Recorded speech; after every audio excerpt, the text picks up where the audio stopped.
Hello. Ethan Cole mumbled into his phone, his eyes still screwed shut. He'd already cursed out whoever was wrecking his sleep 100 times in his head. Honey, I miss you.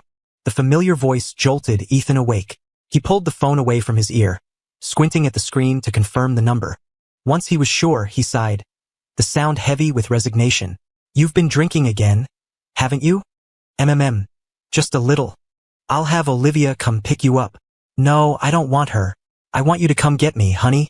The woman's voice was a lazy, seductive drawl, but Ethan seemed to have built up an immunity to it long ago. Chloe, we broke up. Stop this. No, I don't want to. I never agreed to it. The seduction vanished, replaced by the choked sound of tears. Ethan tried to be patient. Don't make a scene. I'll have Olivia get you. Just wait for her. I don't want her. I want you to come get me. Her voice cracked. Honey, I was wrong. Can we get back together? Please? Just like before. I'll listen to you from now on, I promise. Chloe Vance's pleading tone made Ethan's resolve flicker for a half-second. But then he remembered the things she'd said that day. Where are you? I'm sending Olivia. I'm hanging up now. Sensing the sharp edge of annoyance in his voice, Chloe asked, her own voice trembling. Is there really no chance for us? Ethan said nothing. His silence was her answer. She made one last, desperate plea. Can I see you one last time? He wanted to say no, but he hesitated, worried what this drama queen might do. Where? Hearing him ask for her location, a spark of joy ignited in Chloe's voice. The waterfront bridge. Stay put. I'm on my way. He hung up. Okay. I'll wait for you. After the call ended, Chloe stared at the only photo she had of the two of them together. Their college graduation picture. A sad, tear-streaked smile on her face. She and Ethan had met during her freshman year.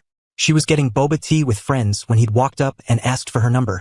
Back then, she'd pegged him as a player and shut him down.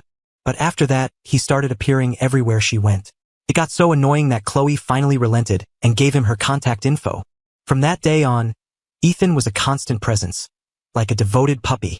He was handsome, sure, but his family wasn't wealthy, and Chloe felt he wasn't someone she could show off in her social circle. He remained her devoted admirer for 5 years. It was only because of relentless pressure from her family to settle down that she finally let him become her official boyfriend. Deep down, Chloe had always looked down on him, but he treated her so well. Every time Ethan wanted to post a picture of them on Instagram, she'd find an excuse to say no. They fought about it constantly, but whenever an argument started, Chloe would play her get-out-of-jail-free card. Threatening to break up, Ethan would always back down, and then later, he'd be the one comforting her. The last time she'd said it, she couldn't even remember what the trivial fight was about. All she knew was that the next morning, there was a note on the table. I'm tired. Let's break up. At the time, Chloe had scoffed at his childishness. But as days turned into weeks, she realized he was serious. The guy who used to reply to her texts instantly was now a ghost. Her messages to him were met with the red exclamation point of a blocked number. She found herself staring at their graduation photo for hours on end.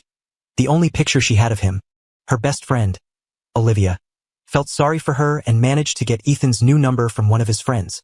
That was how Chloe had been able to make that call just now. Lost in thought, staring at the photo, she felt a tap on her shoulder. She turned, her heart lurching. It was Ethan. She quickly wiped her eyes. You came, she said, her voice raw and scratchy. A sound that sent a pang through Ethan's chest. He suppressed his own feelings, his face a mask of indifference. He just nodded. Let's go. I'll take you home. With that, he turned and got on his e-scooter. He waited a moment, but when Chloe didn't move, he glanced back impatiently. She was just standing there, a dazed, unblinking smile on her face. With a sigh, Ethan walked back to her and crouched down. He picked up the socks and shoes she'd kicked off and patiently put them back on her feet. Just as he finished and started to stand up, she cupped his face in her hands. Her moist lips pressed against his. Just as she was about to deepen the kiss, Ethan pushed her away. He stood up without a word and got back on the scooter. This time, Chloe climbed onto the seat behind him without being told. The city lights blurred as they moved, and Chloe wrapped her arms tightly around Ethan's waist, greedily inhaling the familiar scent of him. By the time they reached Chloe's house, she had fallen asleep, her tears soaking a large patch on the back of his shirt. Resigned, Ethan scooped her up in a Princess Carrie, walked to the front door, and rang the bell. The door was opened by Chloe's mother, Sharon. Her face lit up in surprise. Ethan, it's you. Ethan managed to smile. Hi, Mrs. Vance. It's been a while. Sharon glanced at the daughter asleep in his arms and quickly opened the door wider for him to come in. Chloe's parents had met Ethan before and knew the two had likely broken up. They'd always had a good impression of him. So what if his family wasn't from New York? They had everything they needed and didn't care about those things. All they wanted was for their daughter to be happy. After Ethan laid Chloe down in her bedroom, he tried to leave, but her father, David, was sitting in the living room with Sharon. Ethan, come sit down. Your uncle has something to talk to you about, David said, his voice deep and resonant. To be honest, it made Ethan nervous. He steeled himself and sat on the sofa. Mr. and Mrs. Vance. They both nodded. David smiled. How come you haven't been by the house lately, Ethan? Ethan knew David was playing dumb. He forced a smile. Chloe and I had a little disagreement. I was afraid you'd give me a talking to, sir. David let out a hearty laugh. I don't get involved in you two's relationship, and you don't have to pretend. Your aunt and I can see what's going on. You two broke up, didn't you? Seeing there was no point in hiding it, Ethan nodded reluctantly. Sharon spoke up, her voice tinged with anxiety. Couples fight all the time. It's normal. It shouldn't have to lead to a breakup. Ethan didn't say anything, just stared at the floor. David saw that Ethan didn't want to talk about it and changed the subject. It's getting late. Why don't you just stay the night here, Ethan? Ethan quickly waved his hands. No, that's okay. I've got some things to take care of, so I should get going. David nodded. Come by any time. Ethan mumbled an agreement and beat a hasty retreat. Once he was gone, Sharon started sighing. She truly felt for her daughter. She knew something was wrong the moment Chloe had moved back home. Come on, they're young. Let them sort out their own problems. Why are you getting so worked up? David said. It hurts me to see Chloe like this every day. How can you, as her father, not feel for your own daughter? I know my own daughter, David countered. She must have done something to make that boy angry. Sharon was immediately defensive. Whose side are you on? Is Ethan your son? Or is Chloe your daughter? How can you say that about her? All right. David conceded. I don't like seeing her this way either. But we can't force Ethan, can we? They both fell silent. As her parents, they were all too aware of Chloe's princess-like temperament. At that moment, Chloe was sitting on the floor just inside her bedroom. The door cracked open. She had heard every word. The next morning, Ethan dragged himself out of bed. Feeling groggy from the late night, he grabbed a quick breakfast from a deli downstairs and rushed to the office. Clocking in at 8:59 on the dot, he breathed a sigh of relief. He hadn't been late. His perfect attendance bonus was safe. Cutting it close again, Ethan? His supervisor, Mark, teased. Trying not to work an extra minute, huh? Sorry, Mark. Overslept. Hey, I'm just messing with you. Go on. Get to work. Ethan nodded and went to his desk, firing up his computer. The young woman at the next desk immediately leaned over. Ethan, you want to get dinner tonight? Ethan shook his head. Can't. I'm broke. Lily wasn't giving up. Come on, please. My treat. You won't have to pay. He shook his head again. He just wasn't interested in Lily. Or maybe he was still too hung up on Chloe to even consider another woman. Seeing him so unresponsive, Lily pouted. She was starting to wonder if Ethan was even into women. She was, by all accounts, a beautiful girl, but he showed zero interest. Then again, thinking about his personality, it made a strange sort of sense. She'd never seen him flirt with any other girl in the office. She remembered when she was an intern and Ethan was assigned as her mentor. He was handsome, mature, and had a clean, drama-free life that had instantly captivated her. She'd dropped countless hints, but he'd rejected every one. He never even came to company happy hours. Seeing Lily's dejected face, their colleague Chris nudged her. That's not gonna work. Ethan doesn't eat with strangers. What? Lily looked confused. She was a stranger. Chris grinned. Want me to help you out? Lily nodded eagerly. She really liked Ethan. Buy me a coffee, and I'll help you. Just as Lily was about to agree, Ethan shot Chris a sharp glare. Chris awkwardly slid back to his own desk. Don't listen to him, Ethan said to Lily. He can't help you. Oh, she mumbled. Then she tried again. So, Ethan, what's your type? Without looking away from his screen, Ethan deadpanned. I'm into guys. Lily, getting the hint, finally turned back to her work. Ethan had no idea what she saw in him, other than the first 2 weeks of her internship, when they'd had to work closely. He had barely spoken to her. A sharp clap echoed through the office, drawing everyone's attention. It was Mark. "Hey, everyone," Mark said, waiting for all eyes to be on him. "We've got a new GM starting today. I need you all on your best behavior. We can slack off after the boss leaves. Okay? Just do me this one favor." "You got it, Mark," the team chorused. Mark was one of the good ones.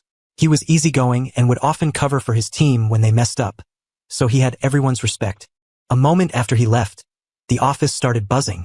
"I didn't hear anything about a new GM." "Yeah, me neither. Or that the old one was leaving." "You think it's a parachute hire? Someone from corporate?" Ethan ignored the gossip, completely focused on an email exchange with a client. His company was an import-export firm that dealt mainly in household goods. Just before noon, Mark reappeared, trailing behind a woman. She was beautiful, and Ethan knew her. Who else could it be but Chloe Vance? This morning, Chloe had gotten her father, David, to pull some strings and get her a position at this company. And apparently David had a lot of pull. The owner had given Chloe the general manager position outright. Chloe walked straight to Ethan's desk, a triumphant smile on her face. Mark looked nervous, terrified that Ethan had somehow offended the new GM. He'd misheard earlier. She wasn't a VP, but the general manager, Ms. Vance. "Honey," Chloe said. The word dropped like a bomb. The office went dead silent. Every jaw was on the floor, all eyes fixed on them. Ethan ignored her, turning back to his monitor and pretending to be intensely focused on his work. Next to him, Lily was grinding her teeth. No wonder Ethan had ignored her. He was married, and he'd told her he was single. Chloe didn't linger. She followed Mark's directions to the GM's office. The second she was out of sight, Ethan's colleagues swarmed him. "Ethan, you're married to the new GM? Dude, you gotta look out for your old pal now.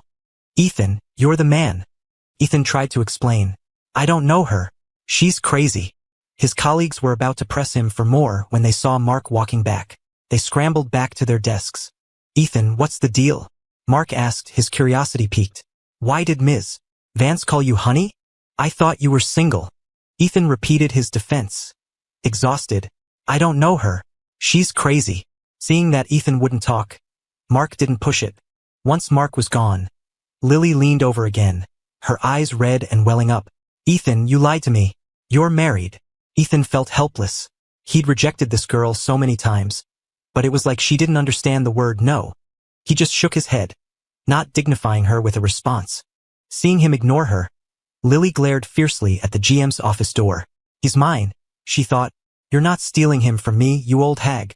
At the end of the day, Ethan was about to get on his e-scooter to go home when a pair of arms wrapped around him from behind. He turned, annoyed. "What are you doing?" Chloe just smiled. "Going home with my husband, of course. We broke up, Ms. Vance." "I don't care. I didn't agree, so we didn't break up." Watching Chloe's relentless, clingy behavior, Ethan saw a faint reflection of his former self.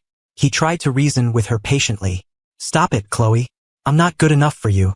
Right now, you're just upset because I broke up with you, and your pride is hurt. I really don't want you messing up the quiet life I have now." Chloe didn't say a word, just kept her arms locked around his waist. Defeated, Ethan could only take her back to his rented apartment. "Honey, is this where you live now?" The place was just a single room with a bathroom, cramped even for one person. "Yeah, see? I'm not good enough for you." Chloe didn't understand. She had seen his pay stubs when she started her job that morning. He was making over $20,000 a month. Even with New York rent, he shouldn't be living in a place this bad. She sat on the bed and then lay down.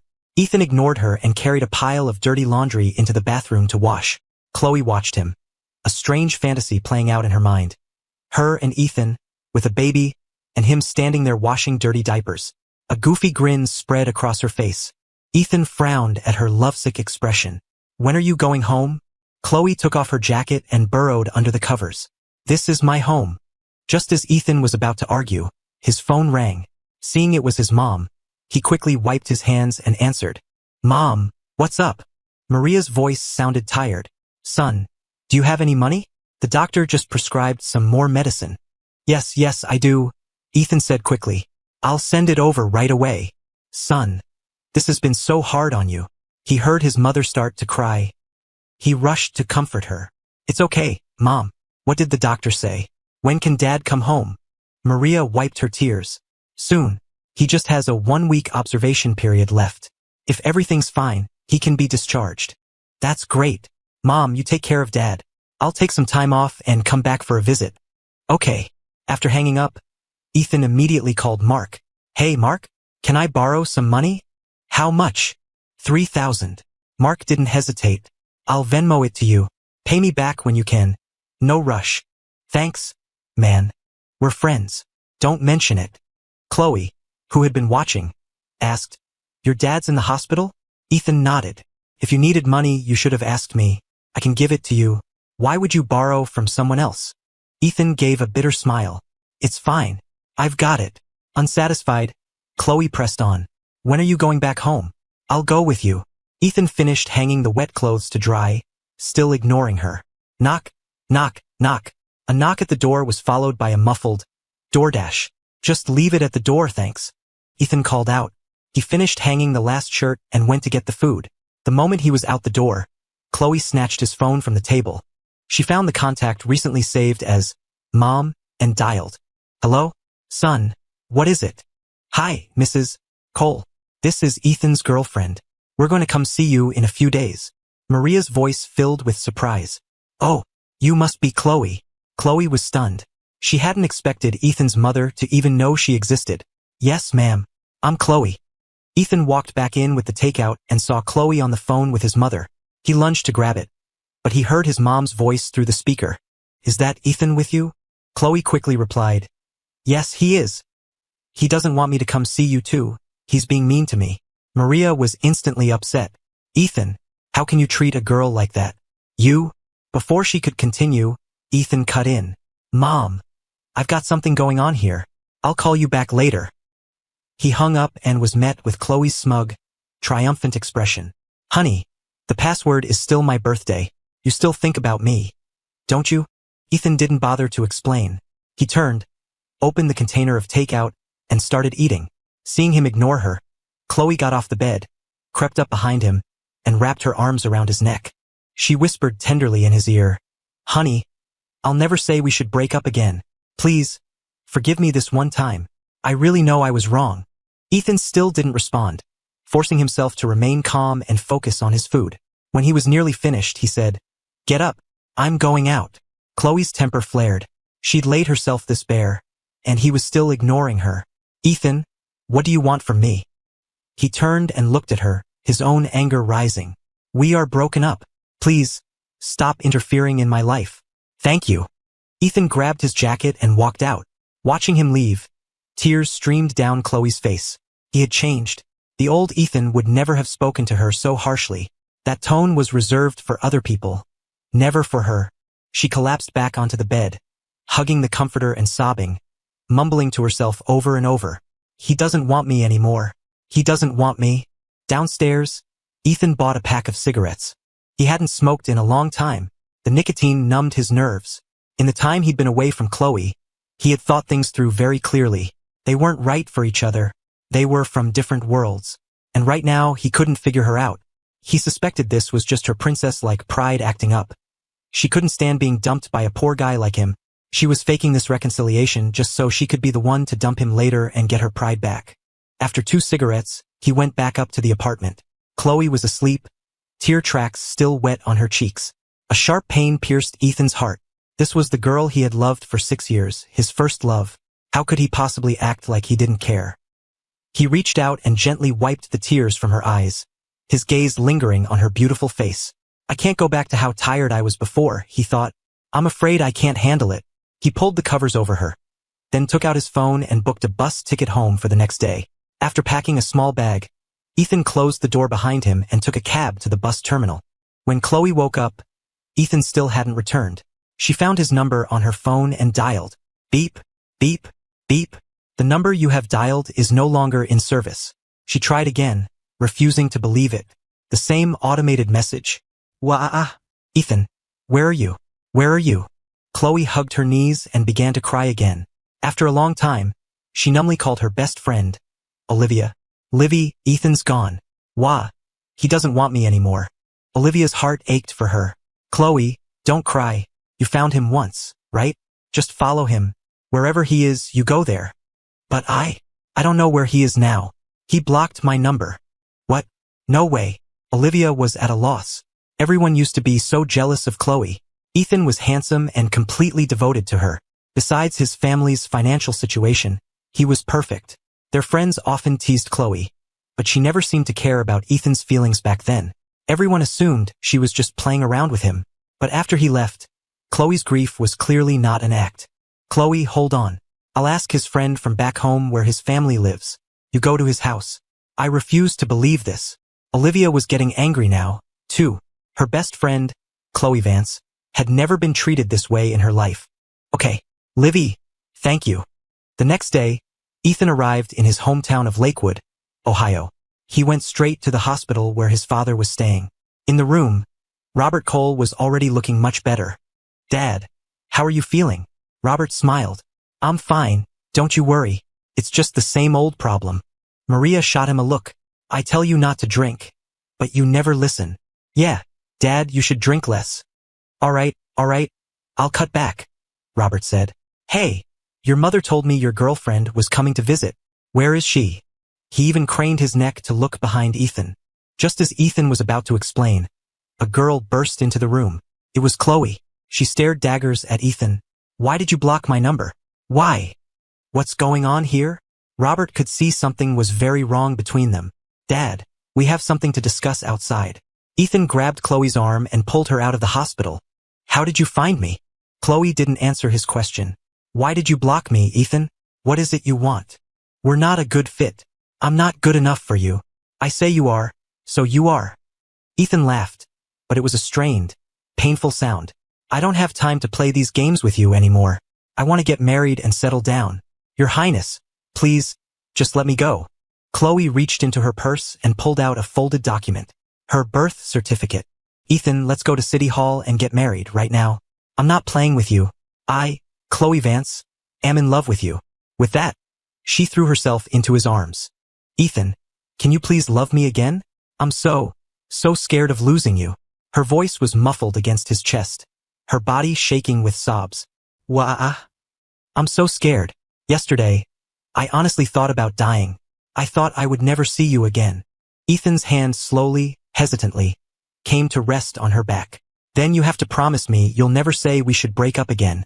I promise, she sobbed. I'll never say it again. Once Chloe had calmed down, Ethan led her back to the hospital room. Mom, Dad, this is Chloe.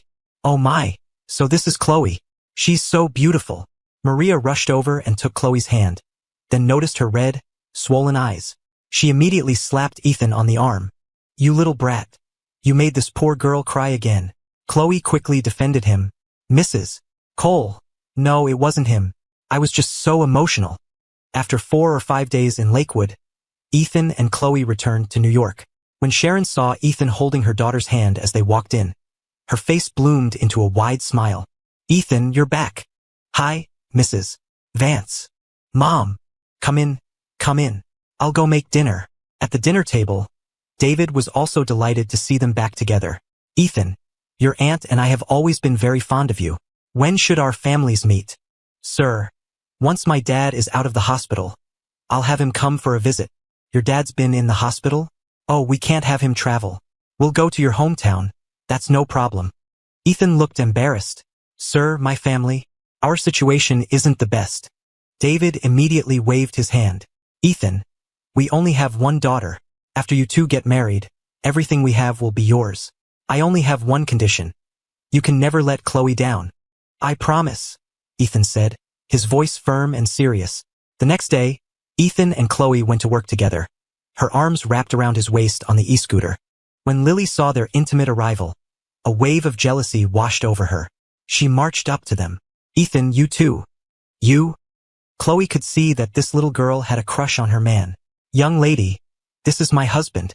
Please have some self-respect. Lily ignored Chloe, looking expectantly at Ethan. Ethan knew he had to clear things up. Lily, I've always told you it wasn't possible between us, and I've rejected you very clearly. This is my fiancé. At his words, Tears streamed down Lily's face. Ethan, why do you love her? I'm younger than her. I'm prettier than her. Why don't you love me? Chloe nearly exploded. What was this girl talking about? She'd concede the younger part. But prettier? Not a chance in hell. Ethan quickly grabbed Chloe's hand. All right, don't get worked up over a kid. Chloe immediately put on a demure act. Okay, honey. Watching their sickeningly sweet display, Lily turned and ran off. Later that day, they submitted their resignations to the company. Ethan also paid back the money he owed Mark. Years later, Chloe held their child in her arms, watching Ethan wash diapers, and couldn't help but smile. Honey, I love you. I love you too, my love.